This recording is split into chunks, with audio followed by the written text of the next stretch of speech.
Raging Gale by James Ryan. Read by the author. Part the 113th. Hope reflects in the market. 70 doubloons? Hope asked. Are you certain? But of course you could take your business elsewhere, mademoiselle, said the merchant.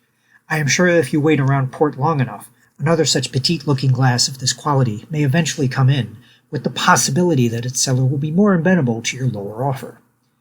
Hope grimaced at the shifty merchant, whose wares were laid out atop a table in the market, where she returned after her bath. His sly speech and mannerisms made him look as though he would trade in any and all corners with few questions if it would mean a fatter purse. A brief thought ran through her head, how if he had met Abigail soon after the Raging Gale had picked her up and knew what her ransom had been, he would have paid the 7 stone in gold for Hope if he thought he could get a better price by selling her here. Did I not point out, mademoiselle, the merchant continued, how sturdy the casing and handle are for shipboard use, yet just the right size to be darling and dainty to hold as you admire yourself. Here, hold it in your hand. Feel the balance to it, as though it were a goupet, while you might even be able to use this to defend yourself aboard a ship if hard-pressed. And what moves you to make such statements about me?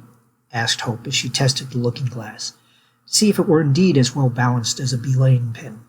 Because I know all the attractive women on Tortuga, as well as many of the ones that are not so blessed, so I know you are not from here, and I can add with certainty that you are not likely to stay here as well. Oh?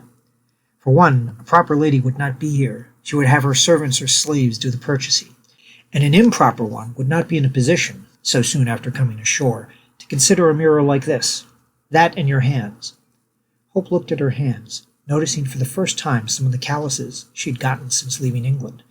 Funny ones there on the sides of the thumbs, but the rest of those certainly make them a sailor's hands, no? You've been at sea for long? For a bit, Hope replied, not wanting to say more after the reaction she got from Lulune when she had mentioned Abigail. Not so long that you're buying a mirror instead of drinking and whoring it all away. Mind you, a woman doing any of that, well... As he made a dismissive hand gesture, Hope thought she saw Charity across the market. She glanced about, trying to see for sure. In doing so, she noted Andrews in the crowd. He seemed to have been studying her intently with a long eye when she spied him, but he turned quickly like a deterred thief when he saw her watching him. If Charity had been there, she was now gone, lost in the same crowd Andrews was using for cover. Hope looked over to where she might have been, then looked down at the mirror. How about 50 doubloons? She asked.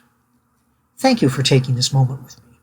If you want to keep up with new chapters as they get posted, please subscribe to the channel and click the bell icon for notifications for when pieces go up.